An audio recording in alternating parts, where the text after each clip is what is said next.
We have a lot of businesses in this sector who are small, who haven't been able to grow because of the nature of the sector. And what we really need is for those businesses to have more confidence to invest. Hello and welcome to Baringa's Energy Innovators podcast, where we help you make sense of the energy transition's greatest challenges and its opportunities. I'm Ellen Fraser, a partner in our Energy and Resources team. And I'm Rebecca Teasdale, one of Baringa's decarbonisation experts. In this podcast series, we speak with leading industry experts to understand their innovation, ideas and trends in the energy transition. And today we're joined in a slightly bustling office by Sharon Johnson of AgilityEco, a mission-led B Corp company providing specialist turnkey retrofit programmes nationwide to help our partners meet their obligations with shared goals of reducing carbon emissions. Sharon, to kick us off, can you give us a bit of an overview of AgilityEco? Yeah, morning both. I'm Sharon Johnson at AgilityEco MD. AgilityEco is a business that is a specialist in home retrofit, domestic home retrofit. So we have been working since 2013 in the market upgrading consumers' homes, making them warmer and more affordable. And we also have a part of our business that provides energy advice to consumers and helps them understand how to reduce their costs at a really difficult time for them. We're a mission-led business, so last year we had helped 50,000 households to reduce their energy costs. We work with 173 different businesses because we're a largely networked business, and we abated 172,000 tonnes of carbon. So we're really, really proud of our impact that we have. And we've been in the market for a while, so we've got, a fairly strong view that this is a market that is going to grow and that it's got a lot of untapped potential. That's amazing. And it's so lovely to hear that real kind of commitment to a purpose and a cause in that, Sharon. You mentioned trends just in terms of you seeing the market growing. What else is happening in the market for you more broadly around AgilityEco and the space that you operate in? Yeah, I think that the two big themes remain the same actually. Affordability is as big or as even growing challenge. You've still got many households, in fact most households, haven't got money to spare on their energy bills. So last year we saved about £800,000 off lifetime bill savings for customers that we supported. Also the impact of that has on healthcare. So for example, a cold home causes healthcare impacts. So there's about £15 million of impact that AgilityEco was able to have, the knock-on effect of making homes warmer and people being just better. So, and a second big theme obviously is net zero. The challenge is not getting any smaller. We've got 16 million households in GB that are below EPC band C, and need to have an upgrade. So there's a huge amount of work to be done. And actually the sector is still subscale to achieve that outcome. I mean, as you say, there's a lot to be done here. What do you see as the key challenges facing that warm homes transition? So I think there are a couple of challenges that we should talk about. The first is on the demand side. So obviously there's a challenge to get consumers to engage in their energy reduction. And it's not just as simple actually as the one-off cost of doing an upgrade. It's about making this market more accessible for them. And one of our clients, Oxfordshire Council, has done some amazing work packaging up a home retrofit, helping consumers to understand what measures would be suitable for them, and where they can go to get them done, which is obviously a big question for them sometimes, and also the savings and the financing to make that all come true. So I know it is an issue for consumers to find some big lump sums of money to upgrade their home. I think that's more important perhaps than a holiday, but actually there's something about how they engage and having somewhere to go. Because at the moment, most of this market is work that's done with government funding to help those who are most in need. What we really need to see happen is for consumers at large to start to establish a bit more pull for this market. But the demand side is one issue, but actually the supply side, the capacity, as I said just now, we're still below scale in this sector to meet demand. So as it starts to calm, we have to make sure that there are businesses in this market that have got the right capability and skills, the right attention to detail and quality to meet that demand and start to establish a virtuous circle of the demand and supply. So I think that's the challenge. Yeah, thanks so much, Sharon. And that I guess there's so much dependence between the two, aren't there? So the demand effectively then breeds the supply chain and gives that the certainty to grow around ongoing demand. So I can see absolutely why that virtuous circle is so key. Yeah, and we have a lot of businesses in this sector who are small, who haven't been able to grow because of the nature of the sector. And what we really need is for those businesses to have more confidence to invest. Which brings us on beautifully to the report which was commissioned. So Turbocharging the Benefits of Great Britain's Home Energy Efficiency Sector report. Can you talk us through the purpose of that report? And obviously you did it with Baringa. And what were the goals of doing that piece of work? Yeah, so it was actually a little bit of a change for AgilityEco because we traditionally focused very much on the fuel poverty sector where we serve. We were thinking about, well, one of the insights from the report is how much private sector investment is required in order to match public sector investment to make this sector really go big. And actually, AgilityEco has been through a sale process in October 23. And we got thinking about, well, what has to be true in order for those investments to come, for those businesses to grow and to start to feel that they can get bigger. And if you're an investor, some things about this sector are great. So the runway of 16 million homes to go after is hugely attractive. But you also want to see that there is going to be the demand in the near term and there's a sort of consistent demand to be met. And at the moment we have, as I said, mainly this is driven by government policy that's been applied to net zero or to affordability challenges. So the way the government behaves and the funding that's available and the smoothness or not of the work being done is going to be a consideration for any investor looking at the market, and that certainly could be quite off-putting. So what we were interested in is how do we go from where we are today with, interesting but not stellar amounts of work being done into the future where we are really getting through those 16 million homes and delivering all the benefits, which I know Becky is going to talk about. And how do we make that jump in the capacity side? And what we've seen for Agility is immediate benefits. So M Group bought us in December 23, and it's really helped us to turbocharge our internal delivery. We've got more technology, we've been able to recruit and train more workers, which obviously is more jobs. We've done an acquisition, and we've invested in the quality of the work we do and the geography that we're able to support people in. And I probably shouldn't be saying I want more competition, but I do want more competition. I think we need investment to really get this turbocharged sector, which is what the report was really focusing on, is how do we do that? Yeah, wonderful. Super. Thank you. And somebody asking for more competition, as you say, is quite curious, but I can absolutely see why there's a benefit to that in the market. Yeah. So, yeah, absolutely.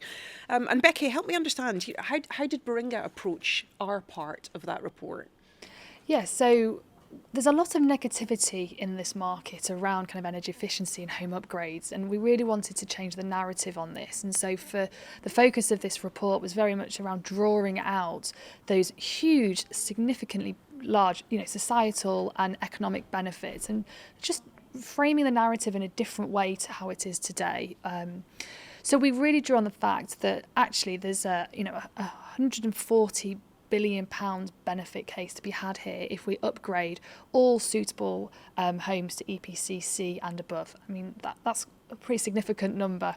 So the benefit to GB PLC is one that we shouldn't be walking past and ignoring. That with £16 billion of public funding, that can unlock £49 billion of benefits in the next 5 years. So again, these are some really significant numbers. But to do that, it really needs that political stability. And so we drew on some analysis already in the market, some of the great work we've done previously with citizens' advice in this space. And then we spoke to investors, to Sharon's point, to really understand their perspectives. What are they looking for? What is putting them off investing in this market? And that political stability was coming through really strongly.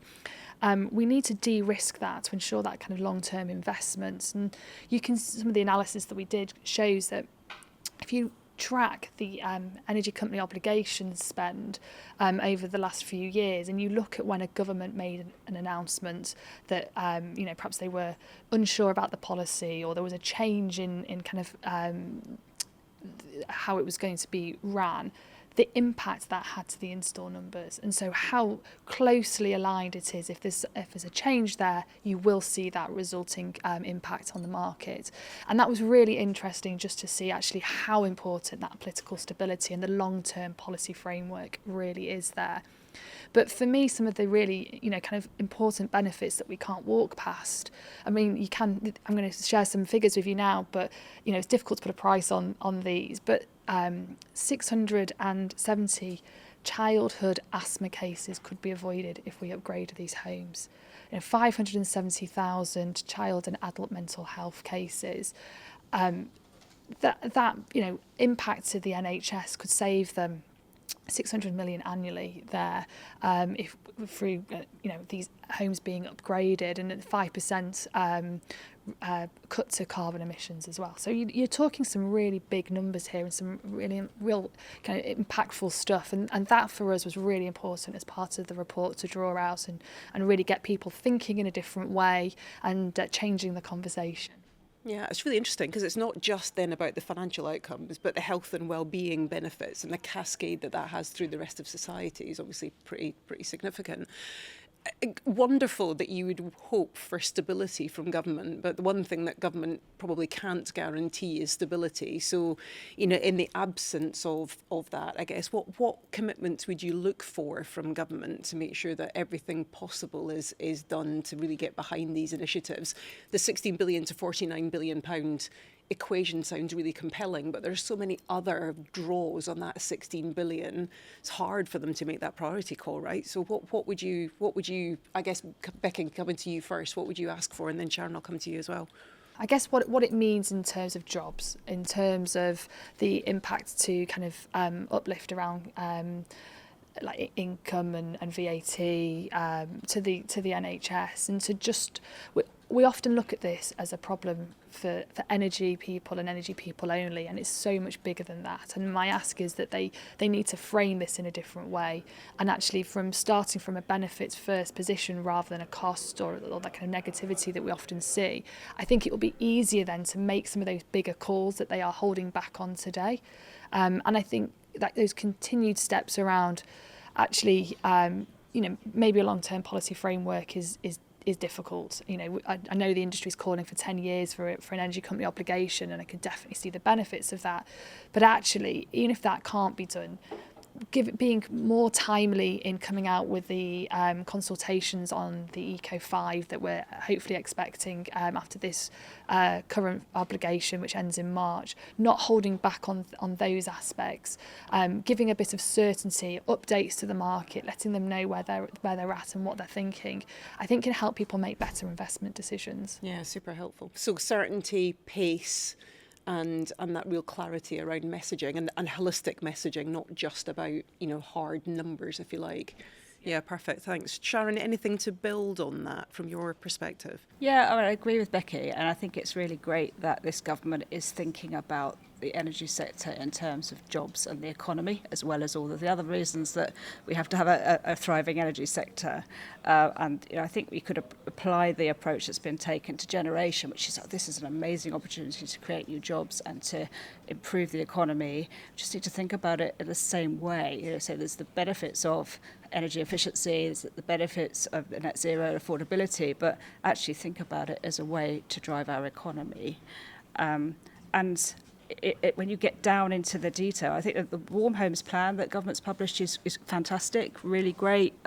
Love the intent there. I love the way the minister is showing up and, really showing some conviction.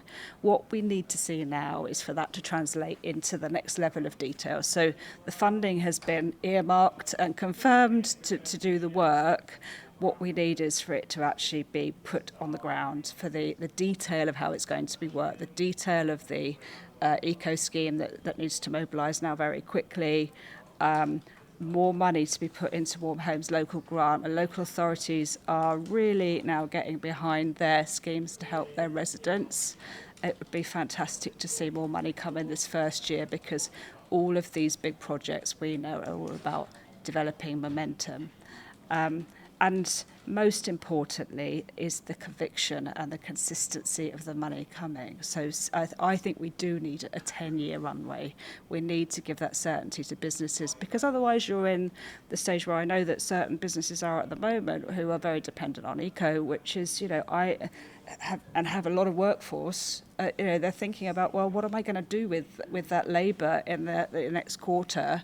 And does that drive more of a contract market because people aren't prepared to take permanent staff on, for example? Yeah, I think you do end up with more subbed labour for sure, and with that comes a more difficult challenge to make sure the quality is correct. So if you can have a world where businesses are investing, they're recruiting themselves, they know the work is there, and they know that they're going to be able to build momentum and keep it, then we'll see a completely different sector.